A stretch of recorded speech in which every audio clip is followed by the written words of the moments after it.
Welcome to TNT Takes. I'm Tyler Schoonover. This is Trey Sizemore.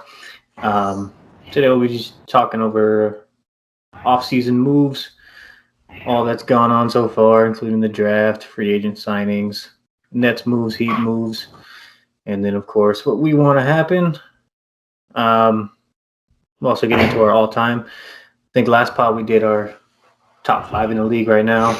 We'll do each position, top 5 all-time. Probably just break it up into different pods, so then we can have some more to talk about in later pods. But we'll just start off with the draft. We haven't talked about that at all yet. I think the Nets were the only big things in the draft out of the Nets and Heat. Obviously, the Pistons and the Rockets got better with their first and second pick, Cade Cunningham and Jalen Green, but we're focused on the Nets. So the Nets traded Shamet for Javon Carter and a first rounder. I think that was the 22nd pick, or 29th pick, I mean. And then it turned into Cam Thomas. Actually, that was our pick. Our pick turned into Cam Thomas. Their pick turned into Day'Ron Sharpe. I think Cam Thomas will be a pretty solid guy for us. My comparison for him is maybe a Jordan Clarkson. Be nice scoring guard off the bench. He averaged 23 in college on only 40% shooting, though, and 32 from 30. So not the best numbers, and he's not good defensively. I don't think he's much of a passer. So, like I said, Jordan Clarkson basically a scorer off the bench. He'll be his first year. He'll definitely be in the G League. Maybe. I would. Might as well have him a whole year playing basketball down there. Yeah, just we don't have money to sign anybody else. True. So we might need a scorer off the bench, but we'll see. We have Patty Mills already, but we'll talk about the pickups later. Next, Day'Ron Sharpe. He's a big body, 6'11", 270. He's athletic, seems to be working on a jumper, but I don't think he's there yet. I think he helps us rebound, though, for sure. He's averaging he just had 6 offensive boards his last game in only 17 minutes of Summer League. But I think he helps us rebound in. He'll be behind Claxton. Hopefully, they're kind of opposite players. One's more of a switchy type of big, and then Day'Ron seems more like a DeAndre type, a little bit younger, more athletic. Probably can switch a little better. But so my player comparison for him is Tristan Thompson. It's not too bad. Just right now. And then another guy that I'm interested in from the Nets, I'm not going to go through every pick because I think we had 5 of them. I don't care about the other 2. But I like Kessler Edwards. He's supposed to be a 3-and-D type player. I really could see him being solid off the bench this year if he lives up to the expectation that I'm hoping. Yeah. So hopefully he turns out a little bit better, but we'll see. And then, my comparison for him is Miles Bridges. If he can if he can get on the court early. If not, then he might be more like an Otto Porter type player. Yeah. A 3-and-D type guy. But yeah, I know that he didn't do anything in the draft, so we'll get off the draft. I kind of liked what we did, though. We just have the 2 undrafted guys, Yurtseven and Garrett, who are fighting for. Well, Yurtseven's already been signed, but Garrett's and Akpala are fighting for one of the 2 last position-wise on the roster because we've been looking at a couple free agents. Yeah, I'm sure you guys have some people on the Summer League roster as well that you're looking at in case. I know that the Nets have a couple of guys. We have the undrafted David Duke Jr. I don't know how good he is. He seems to be doing okay defensively, so you never know. But let's get into some free agent moves, some big ones. Where obviously Lonzo Ball to the Bulls. Pelicans got a terrible return for that. Yeah, they did it. Lowry, of course, but we'll talk about Lowry. What'd you say? Same thing. The Bulls give up nothing really for DeRozan too. The Bulls got better. Oh yeah, they're one of my favorites for this offseason. Like who got the best? That'll be another thing we discuss. Tim Hardaway went back to Dallas. Mike Conley went back to Utah. Duncan and Lowry, like I said, we'll talk about them. Nerlens went back to the Knicks. So did Alec Burks. The Knicks got better too. Yeah. They also ended up getting Kemba. They got Derrick Rose back, I think, too. They got Fournier, yeah. They also got someone else I thought. I can't remember who it was, though. It wasn't like a big name, but it was somebody. I can't remember who else it was. Yeah. I know that Olynyk went to Detroit. That's a big one. I'm not gonna lie. That move with who they drafted, like it fits them well because Detroit definitely got better this offseason. I think Houston will be decent too, though. They have a nice young core too with Christian Wood and Cunningham and Porter Jr. Well, Cunningham is on Detroit. Cunnington Detroit is Green. Green. Yeah, you're talking about Green. Yeah, Green's nice though. CP3 back to Phoenix for 4 years, 120. Insane. Nets lost Jeff Green. That hurt me, but he's going to Denver. Yeah, Denver. Bobby Portis back, Milwaukee. All right, but yeah, those are all just. And then of course the Lakers with Westbrook and Carmelo and Dwight. Yeah, the Lakers had a big one. Yeah, we'll talk about another scenario there too. So let's start with the Heat free agency. Since I did the whole Nets draft, you can go ahead and go with the Heat free agency. Yeah, you can go ahead and I'll talk about what I think too. In a whole, if I kind of grade it, I give the Heat right now an A- grade for the offseason because we filled the voids we needed, in my opinion. We made sure we brought our best. We made sure we brought our best shooter back in Robinson. He had a rough year last year, but in general, he is our best shooter. And then we went out and got a true point guard who can play offense and defense to do a good pick and roll with Bam Adebayo. The Dragic, well, I like Dragic, but he's not Kyle Lowry's level of play. Oh yeah, way ahead of him.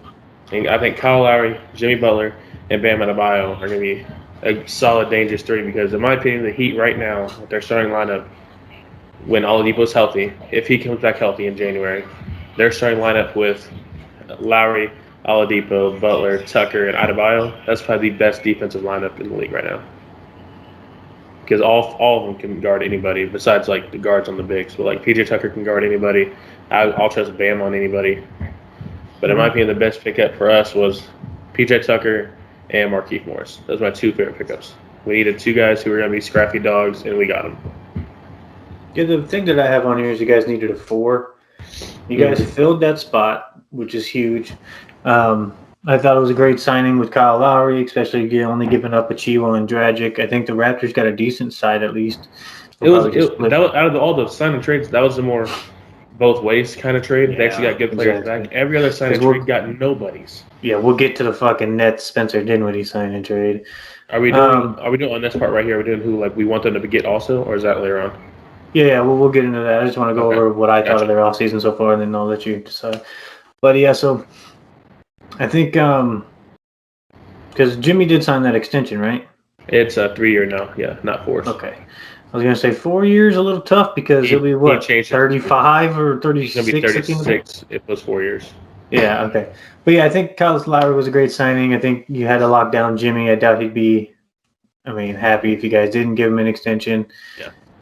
Duncan Robinson might have been a little bit of an overpay per se, but it's not because he would have gotten that elsewhere. Exactly. Joe Harris got that. Right now, if you're a top shooter in the league, you're going to get paid. Just like Joe You're going to get paid, exactly. So, defense, but they know they can go on offense.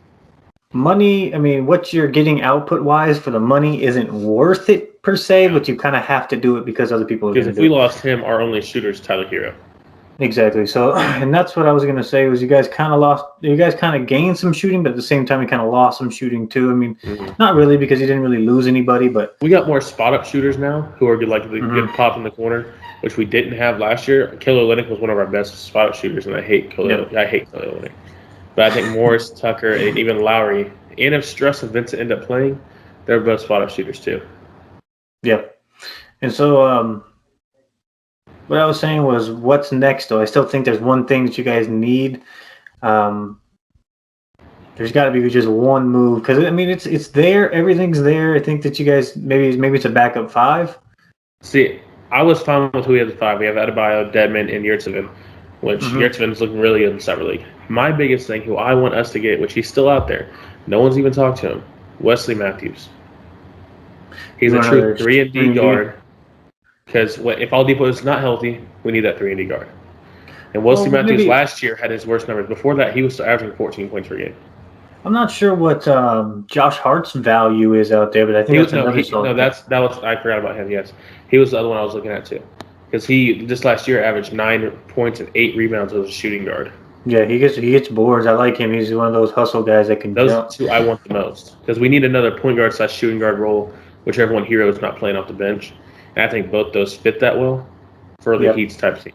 And if me personally, I want 1A Josh Hart, 1B is Wesley Matthews. Yeah, I think you guys have one small move to make. But my question is this team good enough to win the East? I think we're better. I think we're a better team than we were when we went to the finals against the Lakers. I get it's a bubble, but I think our pure roster right now was better than that roster. And I think regarding the injuries last year, I think I personally think this team can make a run in the East. I think the top two teams got better since that season as well. Yeah. I mean, obviously you saw Milwaukee got better, and then obviously the Nets, of course, got good too. So I mean, that's two teams that you have to fight for. And I think if I was one of those teams, of course the Heat would scare me a little bit. But Lowry's now 35, PJ's 36, Jimmy will be 32. It's just the age is getting to him, and if they can have that one, I mean PJ especially and Lowry especially, if they can, because Lowry's all about his toughness. Like he literally same thing with PJ. They're both willing to sacrifice their bodies to get a charge call. They're both sacrificing their bodies defensively to steals, to dive on the floor. That's what they're known for, is their grittiness, their pestiness. And so with them getting older, you never know how long that could last. And so that's my only downgrade on the Heat. But I do like their team better than they were last year and the year before. And I do think that they're at least top three, no doubt in my mind that they're top three. See, my two biggest things, like the Heat right now, like the way we're set up, I think our offense is going to be kind of like when the Spurs were running it. Like we're not going to have a main scorer going out every night. There's going to be a lot of people scoring. It's going to be a lot of rotational offense and rotational defense. But if Victor Oladipo comes back fully healthy and he comes back to the old Pacers Oladipo, that's a deadly threat to have. Not counting on it. Not counting on that one. You never know. But I will say that they have, besides Oladipo, who's kind of a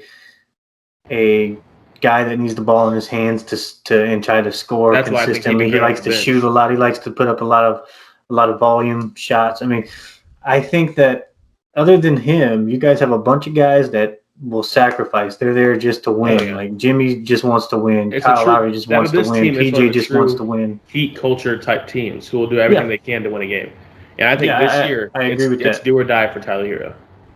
Yep. This year it's do or die. Well, I think that's not even. He doesn't even get a full year. He gets half a season. Once that trade deadline's there, but depending on where they're at and how he's doing, and people still want him, we have to trade him. Yeah. I don't care if he's one of our best younger guys. This is his third year. He's going to be our main sixth man. He's going to get, like they said, 24 to 27 minutes a game off the bench. That's plenty of minutes to put up numbers. Yeah, I think this is Hero's last shot, and then if he's not doing good at the trade deadline, I'm not sure what offers people will be looking at, but he's a young guy who had a lot of potential, and I'm sure people will still be interested. And you guys aren't looking for the future right now. You guys are looking to win now, and I think that he's the big piece that you guys will get rid of at the trade deadline. If he's not producing at those six-man levels, you guys might go for a backup point guard maybe. Because who is your backup point right now? Right now, it's either Gabe Vincent or Tyler Hero. Yeah, so I think if you guys trade Hero, it'll probably be for that veteran backup point guard who's like maybe Derrick Rose might want to out of New York. I don't know. I'd be mad how if they're doing. And I've only traded Tyler Hero for Derrick Rose when we could have gotten James Harden. That's also, yeah, exactly. He was a big part of that trade, but you said it yourself. They were asking a lot for that Harden trade, so they were asking. It wasn't just Hero. But I wish that we would went out and got a sign and trade for Lonzo instead of Kyle Lowry. I feel like we could have kept Precious in a younger. Yeah. Lonzo to me is just like Kyle Lowry, just younger. Yeah, he's not going to play 30 points, but he's going to play he's going to play hard defense. He's probably going to play better defense because he's longer and taller and more athletic. But I'd say Lowry can shoot the fuck out of the ball. Oh, yeah. Well, Lowry can shoot better. He shot really good last year. Yeah, Lonzo shot good, but he's not at the volume. He's not going to put up 30 points a night like Lowry can. No, plus Lonzo's more the catch and shoot type of guy. Lowry's more the I can create my own and shoot from half. But another can pull from the logo. But find the Heat going after, really, for backup point guard right now, he's cheap. Isaiah Thomas. Yeah, why not? Somebody's got to give him a chance. And he's playing right now in all these Drew Leagues and stuff. He just dropped 81 the other night. Yeah, it's Drew League, but still, you have to have a shot to drop 81. Yeah, it's insane. It was some crossover league, but yeah, it was insane. Yeah, my move for them is probably at a backup point or maybe the 3D guy, like you were saying. But yeah, Hero's going to be a big piece for them. He's got to step up. Yeah. So yeah, if that's all you got on the Heat stuff, I can move on to the Nets stuff here. Yeah. Biggest move of the Nets offseason, KD signs the 4-year, $198 million extension. And general managers just came out today and said that he's confident that James Harden and Kyrie are going to sign that extension too before training camp. I don't see why they wouldn't. Exactly. Why not? And that'll give us a big window of opportunity to win some championships. The next biggest move that Where's the Nets this money did, coming from? Joe Tsai, our owner, he's like a $15 or $20 billion net worth or something like that. Yeah, because none of them are going to take really cheap contracts. But he has their contract is fine. It's how we get people around them after their contract is in is what the issue is. So yeah, I'll talk about that too. That's why we had to get rid of Dinwiddie, because if we sign him for that 20 million, 18 million, whatever he got a year, it's going to turn into 40 million a year, or it's going to be 80 million a year, because it's like quadruples or something like that if you go over the luxury tax. So if we would have signed Dinwiddie for that 20 million a year, it would have turned into 80 million in luxury tax. Yeah. So that's why I understand us getting rid of him for nothing, but again, I'll bring that up in a second. So yeah, the next biggest move that I thought the Nets did was signing Patty Mills for that 2-year, $12 million. I think that's a closest replacement for that price that you can get to Dinwiddie anyways. Yeah. I mean, he doesn't have that defensive presence like Dinwiddie kind of does, but they needed a backup point guard, and I mean, he was one of the best ones out there, especially at the time that they were looking. After that, I think the next biggest pieces were probably Bruce Brown and Blake Griffin, getting them back. I like those, especially paired with like the draft people that I was talking about. But I think Blake Griffin was probably one of the best power forwards left as well. And then Bruce Brown. Oh, yeah. I thought it was a steal to go for that $4.7 million. Yeah. That qualifying offer, that was his price. And that signed James Johnson. I like the deal, I guess. He's kind of like that PJ Tucker guy that can't shoot as well as PJ Tucker. But James Johnson's the true guy who's going to go out there and get a foul. Like, he don't care. Yeah, but hopefully he can guard. Hopefully he can play better defense. I mean, Jeff Green had decent defense. Hopefully James Johnson can be just a little bit better than Jeff Green defensively, but we'll see what happens. He's another guy that's just getting older. He's 34, going to be turning 35 during the season. We'll see what happens. I know he was with the Heat. He was with the Mavs. He was with the Bulls. He's been with a lot of teams.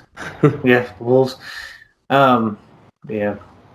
So, like I said, though, we traded Dinwiddie to Washington for a couple second rounders, which is weird to me because I don't know if you heard all the reports.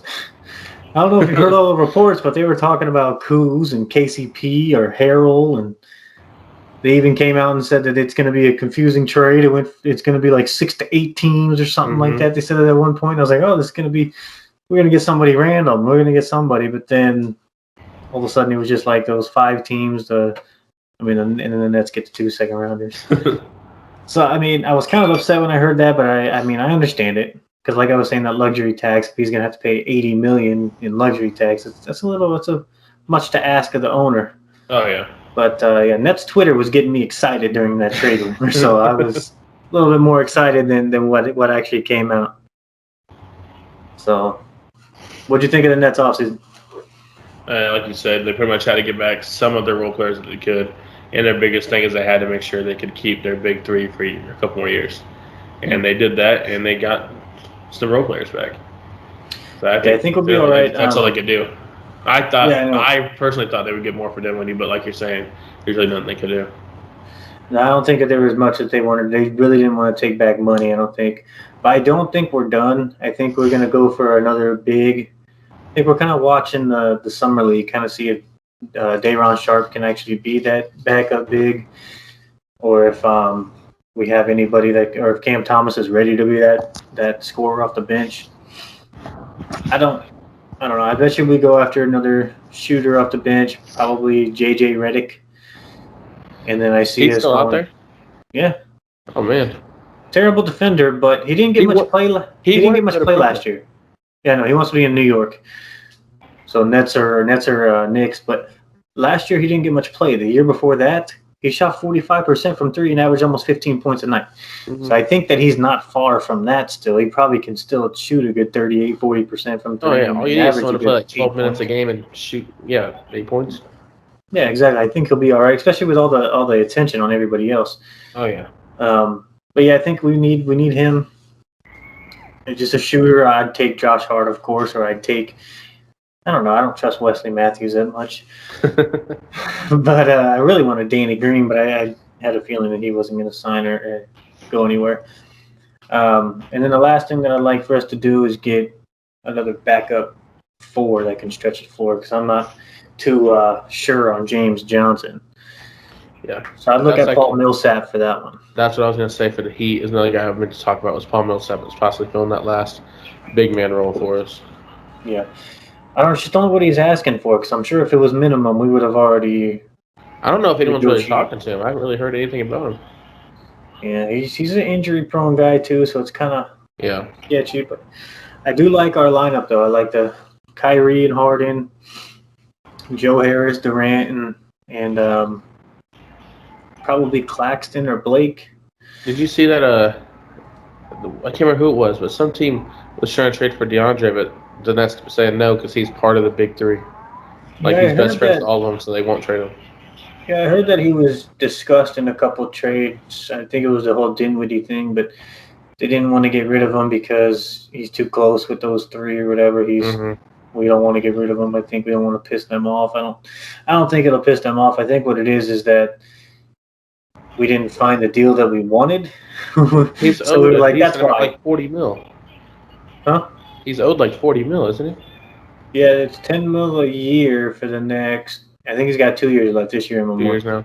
So still, I thought you at least he sucks. No, yeah, we need to get rid of him, and I don't know who's going to take that $10 million contract, but it's going to end up costing us like $40 million because of the luxury tax. So I meant to tell you this. Got it when I was on vacation.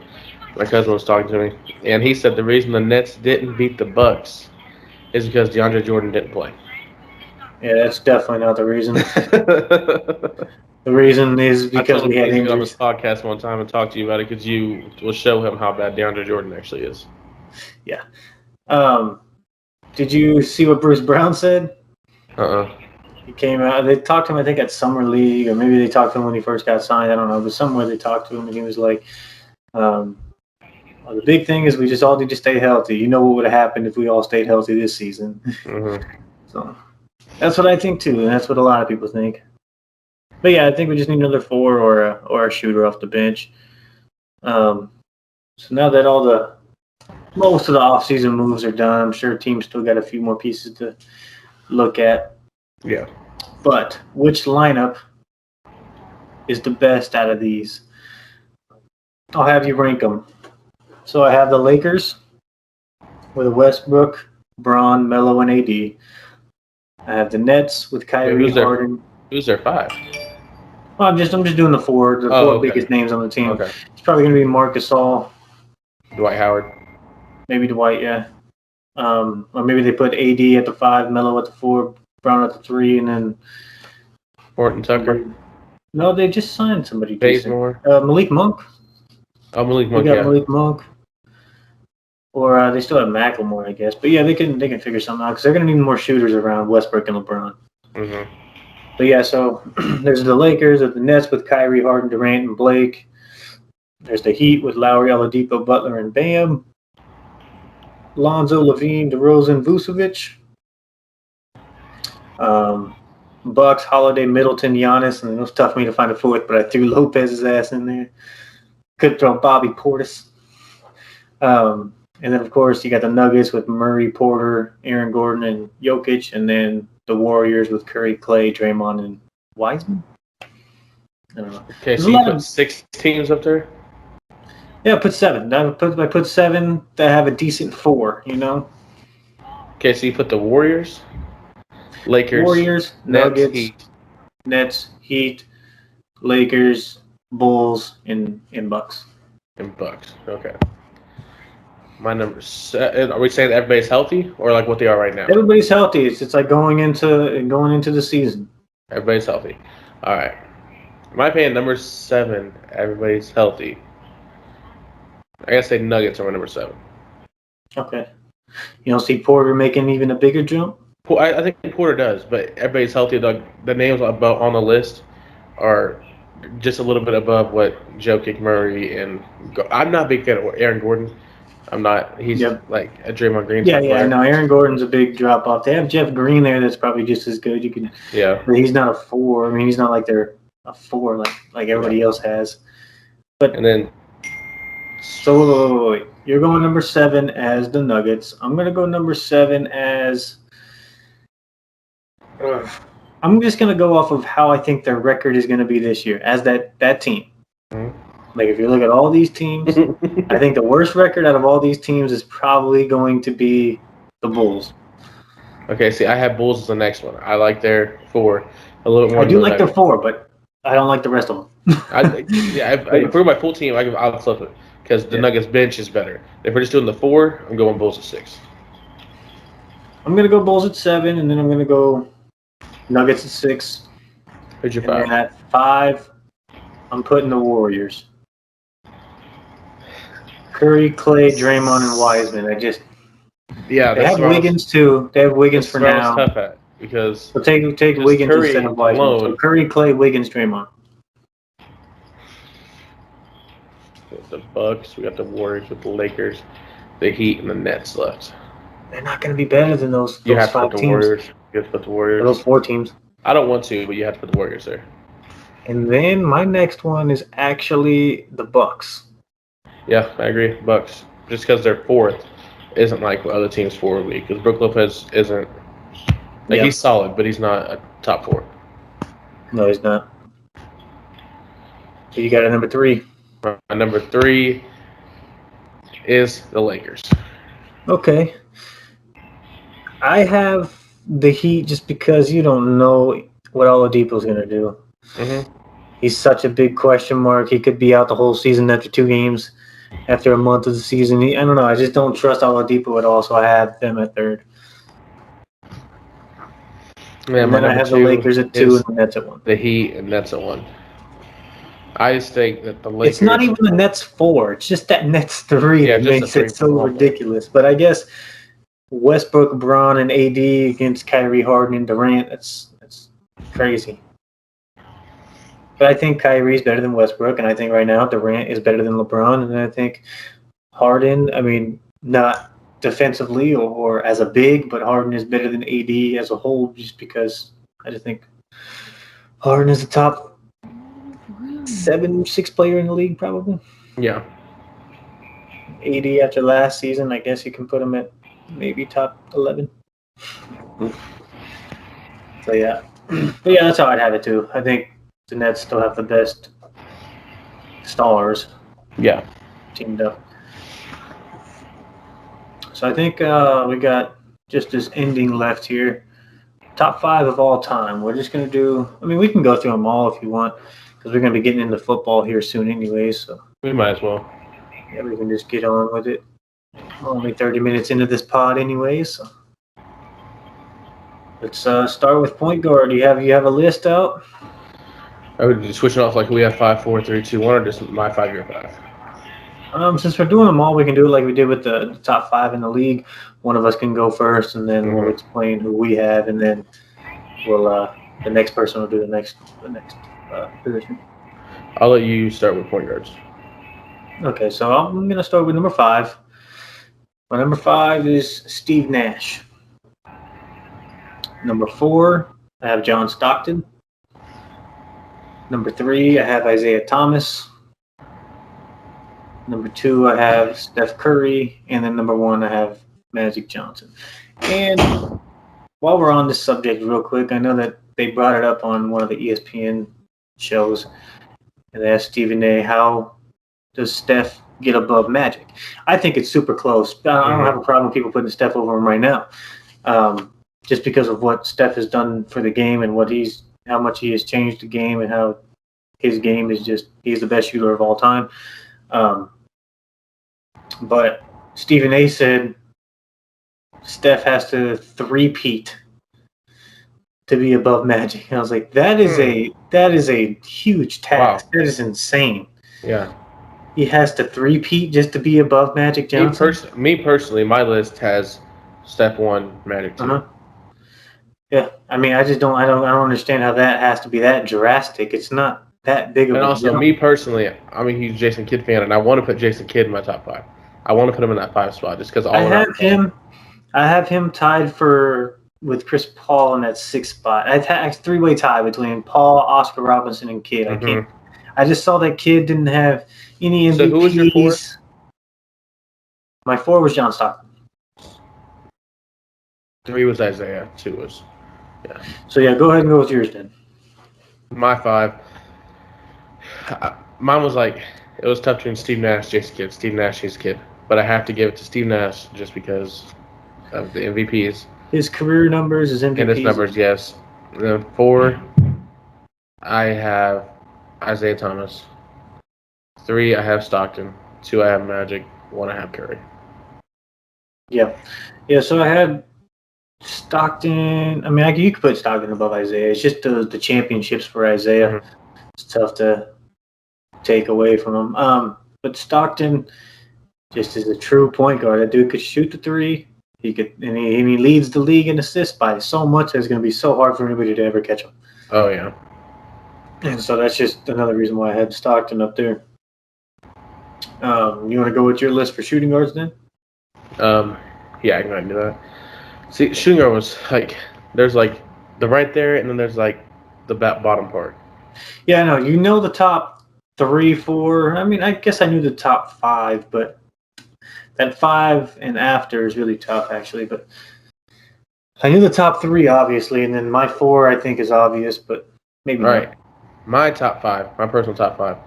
Right now, I'm putting James Harden at number 5. Yep, me too. Number 4, I have Allen Iverson. Me too. Number 3, my favorite player of all time, Dwayne Wade. Me too. 2, Kobe. 1, Jordan. Yeah, that's my exact list. If you had to pick a 6th, who you have? So that was tough. My 6th, I was going to say Clyde. Clyde's who I would have. Is it him or Reggie Miller and Ray Allen? Like, I like Ray Allen a lot too because Reggie Miller, I have more as a 3, but I don't know. I guess he could be a 2 as well. But I had him more as a 3, but he's not even in my top 10 on the 3s really. But I had McGrady and Ray Allen right behind Clyde. Yeah, McGrady was another tough one I was trying to think about too. Yeah. And I've seen some people talk about how Clay needs to be in the conversation for in the top 5. But I don't think Clay is there yet. I think in a few years he might be able to be above Ray Allen and McGrady.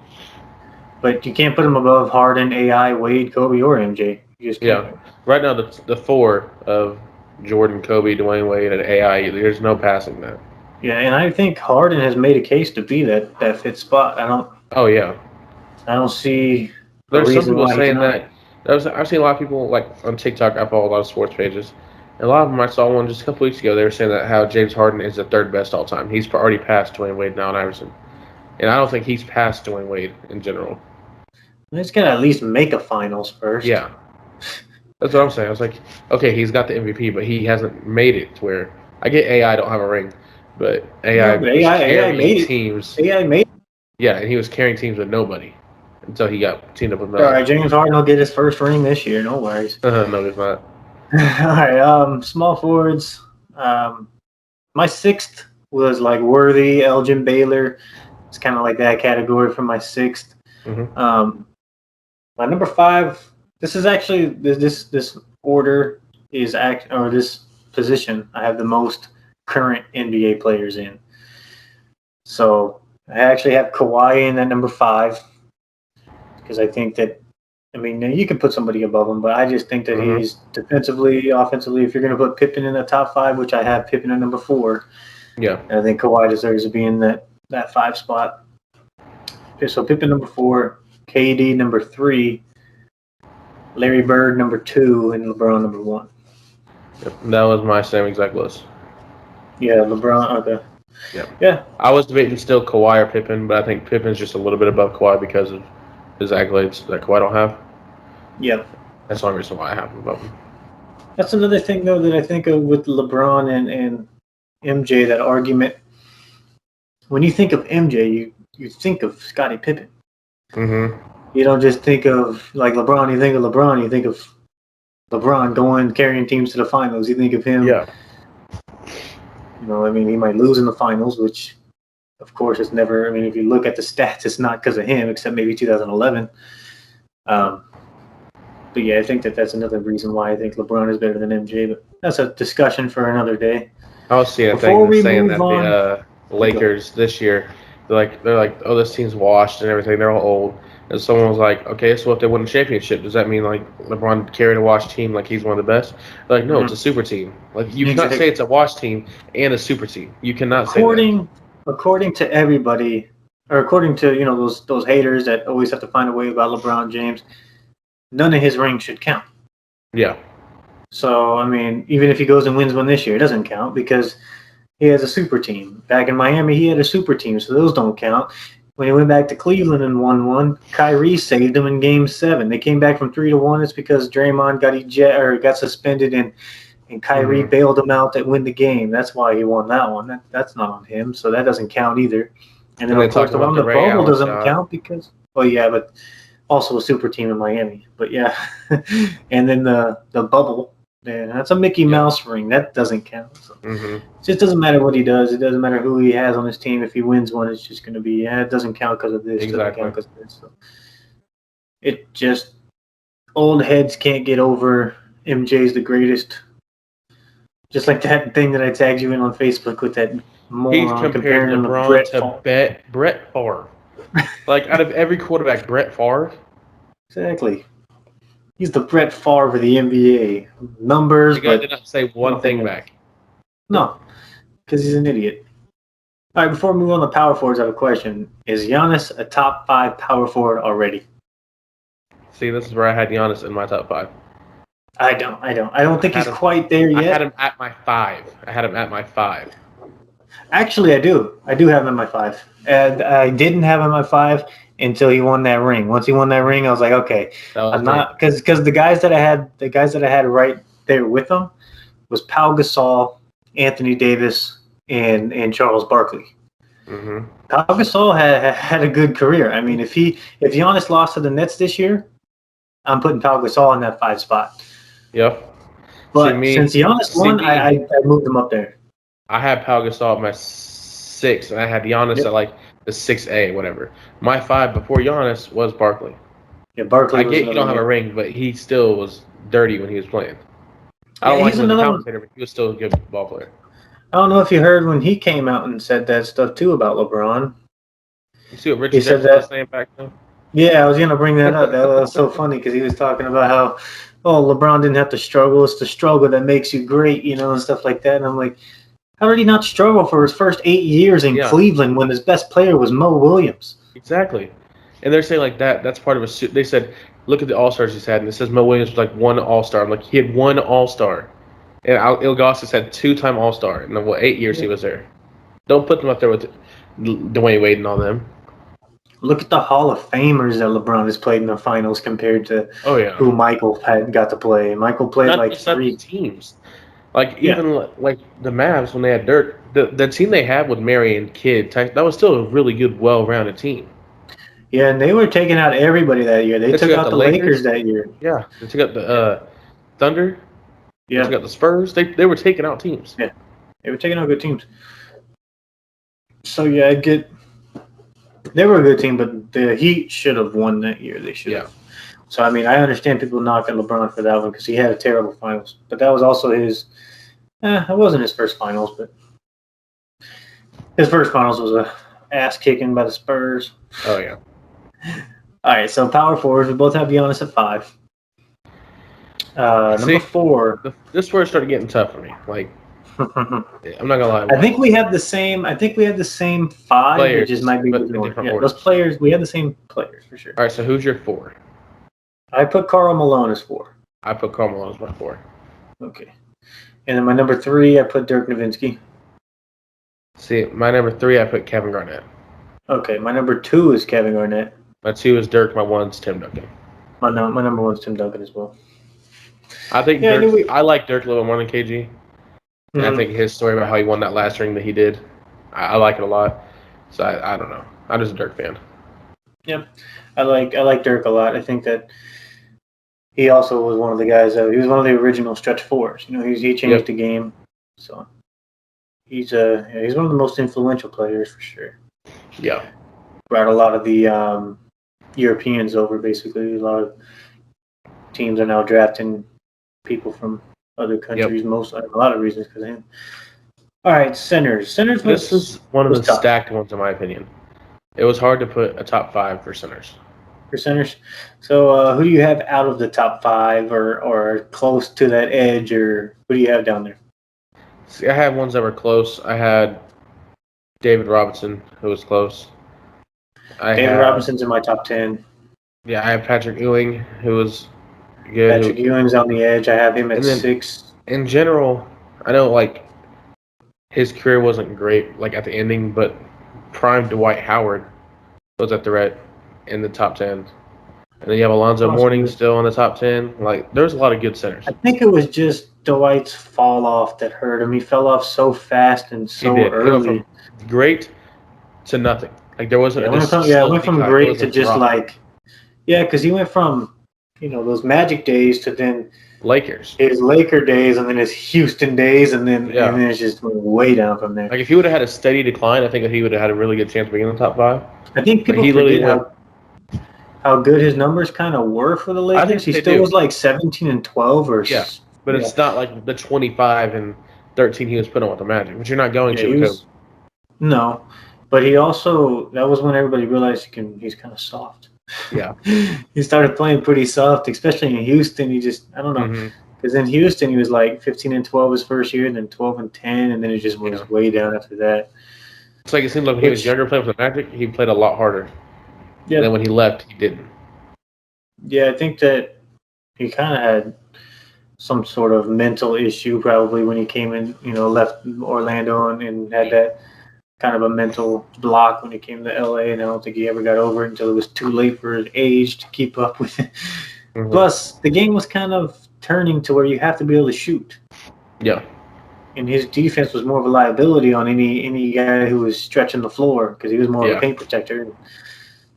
I think that kind of hurt him too a little bit. But so I have Patrick Ewing and Moses Malone tied for that 6th spot, maybe right on the edge of it. But I think the top 5 is. I think these 5 are the 5 for sure. You might be able to have them in different orders, but I think that these are the 5. All right, who's your 5? So I have Bill Russell in at 5. So I have Bill Russell. I get he has most rings, but when he played wasn't the same kind of level that the other guys were playing. So then you don't have Bill Russell in there? I have my 5. He's my 5. Okay. I was gonna say because if you don't, then you can't have Wilt if that's what you're saying. Because I have Wilt in at my 4. Wilt's my number 4. I have Hakeem Olajuwon in at 3. Yep. I have Shaquille O'Neal in at my number 2, and then Kareem Abdul-Jabbar in my number 1. You probably had them flipped, huh? Yep, I do. I like some Shaq. Shaq is a beast. Yeah, I just can't. I mean, the all-time points leader, the unstoppable for 20 years with the skyhook. He changed the game. Kareem Abdul-Jabbar is the better center. He is truly the better center. But I'm a Shaq fan, so I put Shaq above him. Shaq's good. I mean, Shaq was probably one of the most dominant players ever. Yeah. But you can say Kareem was too. He said that Giannis is the next Superman Shaq, and he's the most unstoppable player in the world right now. Yeah, I mean, Giannis has a chance. I think he's too young for people to throw these comparisons to him. I think that he needs to develop a shot a little bit and then win a couple more before you say, hey, this guy is really up there. Somebody was even arguing that Giannis is already the best power forward of all time. Yeah. I'm not yet. Because Duncan could space the floor. Duncan won, 4 or 5 ships? Yeah. I think he won 5. Winning 5. I think he ended up winning 5. He was 4 for 4, and then he lost that one to Miami, and they came back and beat Miami. So. Yeah. But yeah, I think that Giannis just doesn't need to be called that dominant yet. Mm-hmm. I think it was a lucky year. Yeah. Just like Kendrick Perkins came out and said who's had the more what did he say? Said something about which one had the better career or whatever, which one is the most I don't know what word he used, but he meant like which one is more fascinating, basically. Giannis winning with the Bucks or KD winning his 2 ships with the Warriors. Yeah. Giannis has 2 MVPs and a Finals MVP. KD has 1 MVP and 2 Finals MVPs. But it's obviously Kevin Durant. Mm-hmm. Kevin Durant has had the way better career. Kevin Durant is the better player. Kevin Durant is going to go down already. He's probably already in some people's top 10 ever. Yeah. I mean, obviously top 3 small forwards, in my opinion. He's one of the best scorers of all time. Giannis isn't quite there yet. I'm not saying that Giannis will never eclipse Kevin Durant. He might. But I think that he has to develop more of a jumper, and he has to be... I can't just base it all off of this 1 year where the best 2 teams in the East were injured, and he only had to go through freaking Atlanta in the conference finals. The best team in the West was injured. He went through an injured Heat team, an injured Nets team, an injured Hawks team who weren't Trae Young got hurt. Yeah, and then they went against the Suns. And the Suns even got lucky. The Suns. Yeah, exactly. Both teams had the easiest route to the finals, I think, ever. Yeah, except of course, the Nets weren't easy for them. Yeah, it wasn't easy. It was basically Kevin Durant against them. It should have been easy, but the big 3 they had against just Kevin Durant. It should have been easy for Giannis if he was that good. Yeah, I understand Giannis is a great player, but I don't even see him as the best player in the league right now. Oh no. So that's mine. All right. Oh, wait a second. What? I wanted to add something. I forgot what the hell it was, though. It was a crazy stat of the pod. Yeah, where's that at? Usually have those. Yeah, I know. I forgot to freaking write it down. Oh, well. I think that's it then. You saw that Luka signed that 5-year max, though, right? I'm not gonna lie, I was kind of shocked. I was too. I probably would have given it another year. I would have too. I would have been like, let me see how this year plays out. Yeah. Yeah, because did the Mavs even get anybody? They got Moses Brown, which I thought was a good move. Yeah. They got Tim Hardaway back. But they could have made a run at Lonzo. They could have made a run at Kyle. They could have made a run at people. They still have to get rid of Porzingis somehow. I'm just saying, shoot, Porzingis for CJ. Yeah, that's a decent move. But then they got to get a power forward too. Maybe Paul Millsap. Yeah, something. Because if you have unless Luka, they're banking on the Raptors to do a buyout for Dragic. I think they're going for Dragic, but I don't see them that changing their team so much. Yeah, if Dragic's healthy, it's a nice core of him and Luka. But are they trying to get an all-European team? Yeah, I don't know. I guess it's just going to be losses. Yeah. What do you think about? I got one more question. Actually, I forgot I had this one. So I wrote it down as the most clutch player in the league right now. So here's the scenario: you're down by 1. You have 7 seconds left or whatever it takes for them to dribble out the last few seconds and put up a shot. You can even say you're down. It doesn't really matter. You're going to end up taking a jumper no matter what. Mm-hmm. But who do you want? Do you want Steph? Do you want Dame? Do you want Luka? Do you want KD? LeBron James? James Harden? Yeah, that's tough. Yeah, it's a really tough decision. But I think that the most clutch player in the league right now, that's the guy that I want with the ball in his hands. I have it so close. It's so close between these 3, actually. I want Iguodala. See, mine is Dame. I have Dame. I have Dame at number 1. Yeah.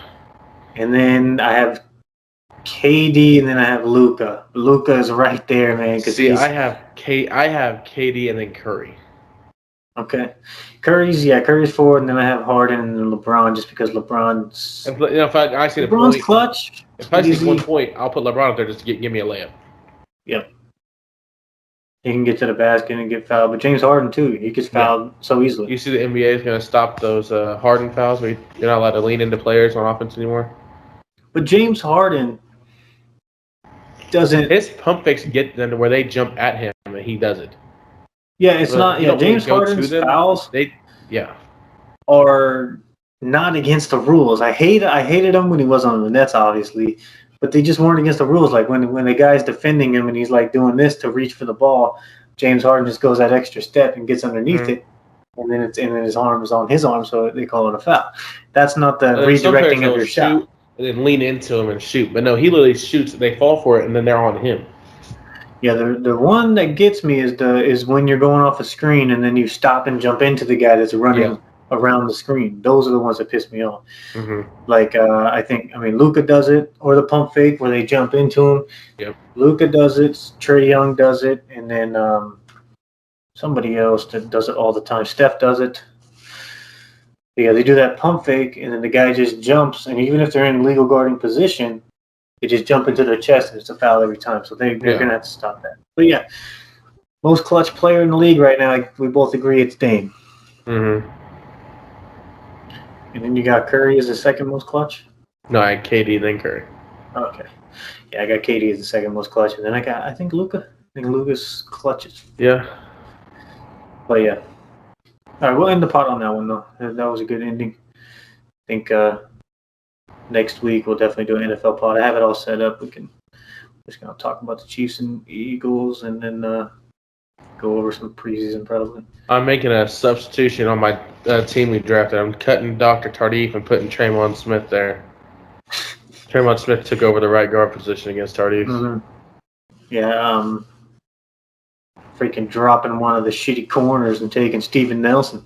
I was about to drop that rookie corner you guys drafted. Yeah. I was gonna pick up one of our corners. McPherson's been doing good though. McPherson's been having a good camp. So is Nelson. Wouldn't surprise me if those are the three: Slay, McPherson, and Nelson as the starting corners. Yeah, a lot of our corners have been looking nice. I was like, whoa.